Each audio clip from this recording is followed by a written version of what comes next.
año antes, de mediados de septiembre del año 2018. Estamos hablando prácticamente un año antes del estallido social. El jefe de Secretaría de Comunicaciones, SECOM, Jorge Selume, y la ministra vocera Cecilia Pérez recibe este grupo de asesores que entregan un informe en donde se ven distintos escenarios para lo que puede suceder con los chilenos, cómo el gobierno ha estado llevando la situación económica y social de nuestro país. Quiero mostrarte parte de los extractos de tu libro, donde estos informes del 2018 hablan de que uno de esos escenarios puede ser una revuelta social y se hizo caso omiso de aquello. La primera gráfica dice así: comenzamos a ver una creciente sensación de rechazo, es el informe que le hacen entregar al presidente, y un nivel de interacción y agresividad en los mensajes cada vez mayor. Dadas las condiciones en las que estamos, podría ocurrir una explosión social como ya ha pasado y como estaba ocurriendo en otros países de Latinoamérica y que después estallaron definitivamente. Lo segundo, según las métricas, parte de este informe del 2018, de los 3 informes había más de, atención, un 60% de probabilidades de que llegaríamos al escenario del 18 de octubre. Todos nos hacían entender que existían 3 escenarios posibles, ninguno de ellos era la indiferencia y todos apuntaban a una gran movilización social. Laura, este informe no llegó el presidente, fue detenido antes, nadie creyó en él, como suelen ser los informes que entregan los expertos en geología que dicen, no, el río Mapocho no se va a desbordar, claro, el canal San Carlos tampoco, y termina muriendo gente por aluviones. ¿Qué fue lo que pasó con estos informes? ¿Tenían sustento? Bueno, por lo menos terminaron con la historia dijo que sí. Claro, ¿y qué fue el camino que siguieron y quién hizo oídos sordos a esto? Bueno, estos informes parten de los llamados ministerios duros, que son Hacienda, Economía y Trabajo, que además de ser los ministerios que concitan la mayor carga económica, la mayor carga de trabajo y en general la mayor planta, tienen las bases de datos más grandes porque tienen el CERNAC, tienen el CERNATUR, tienen un montón de instituciones a su alero que son masivas, ¿no? Aparte, el Ministerio de Salud deben ser los ministerios que manejan las mejores bases de datos.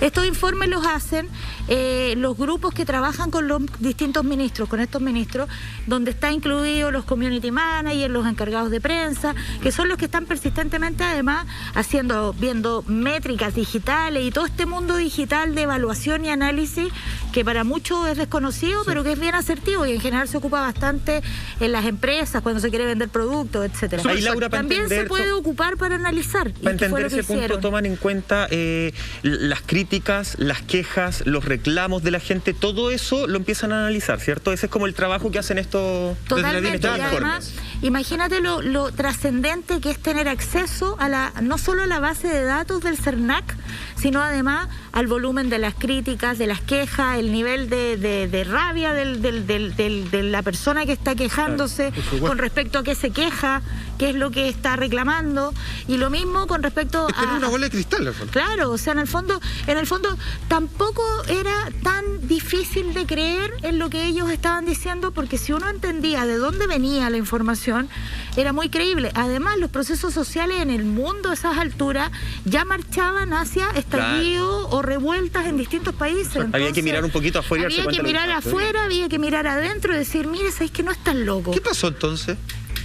Mirarse el ombligo, que es el gran problema que tiene la clase política en general, porque aquí no solo uno le puede echar la culpa a la derecha o al gobierno, la clase política en general se mira el ombligo, y acá pasó lo mismo. Entonces se reúnen con Cecilia Pérez, que en ese momento Cecilia Pérez era una pieza clave del gobierno de Piñera, en la primera etapa fue una pieza clave, después cuando empezaron los rumores de que habían líos entre ellos, qué sé yo, bueno, fue pasando a segundo plano, pero en ese momento ella era la que filtraba todo lo que le llegaba a Piñera. Todo, o sea, todo pasaba por ella antes de pasar por él. Perfecto. Y como todavía estaba la convicción de que estábamos en un oasis y todo remaba súper bien, si ella determinaba que algo no tenía que llegar al presidente, no le llegaba. Ahora es distinto, porque ya después del estallido él quiere saberlo todo, él quiere verlo todo en primera persona y ya no están estos intermediarios. Cecilia Pérez deslegitimó completamente la información, consideró que era una estupidez, y no solo eso, sino que además quedaron varias de las personas que hicieron el informe despedidas. ¿Puedo leer ese párrafo de la reacción de la ministra vocera de ese momento? De hecho, esa es la conspiración que nos está robando incluso contenido a nosotros. Sí, mira. No creyó en esa conspiración que fue un hecho. Dice, para continuar el relato de Laura, dice, la reunión con la ministra y el jefe de la SECOM fue a las 4 de la tarde. Tras exponer la reacción de Cecilia Pérez fue tajante, abro comillas. ¿Están locos?, exclamó. Esto no va a pasar jamás, es imposible, es una mentira, le dijo al grupo de asesores ministeriales. Después se endureció aún más su tono. Están perdiendo el tiempo en teorías conspirativas, en puras mentiras. Bueno. Los amonestó, comillas nuevamente. Que se sepan. Ustedes no están alineados con el gobierno del presidente Piñera, no están en sintonía. El grupo se fue cabizbajo del Palacio Presidencial ese miércoles 12 de septiembre, comillas. La verdad es que no solo desestimaron por completo nuestros reportes, sino que incluso se rieron de los informes. ¿Y los despidieron finalmente incluso? A casi todos. Casi todos fueron despedidos por entregar Quedó uno la única verdad que al duró poco presidente le tiempo. interesaba. Por avisar lo que iba a suceder, para que después los políticos se pasearan en televisión diciendo, no lo vimos venir. Políticos y rostros de televisión, que también hay que decir que varios se mandaron sus buenas declaraciones.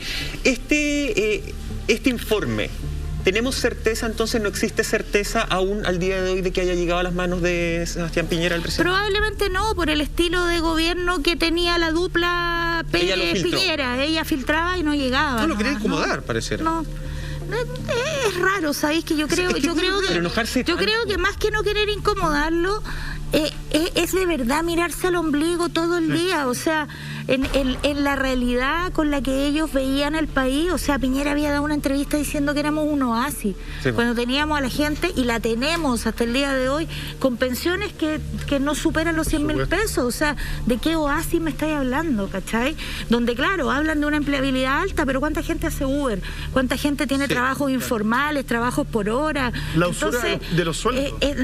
Totalmente. Y ahora más encima tienen la desfachatez de decir que la gente recibe bono y no quiere trabajar porque es floja. O sea, realmente el mirarse al ombligo es lo que hizo que ella considerara que esto era ridículo. Un paréntesis nomás. Este informe era tan completo y estaba ya pasado por filtros del estamento gubernamental que eran muy serios. O sea, digamos, no eran solamente alguien que empezó a leer Twitter y dijo, oiga, ¿sabe qué? En un asado le parece que la gente está enojada. Era muy serio el informe y presentaba 3 escenarios. Solamente un paréntesis. Además, un paréntesis breve.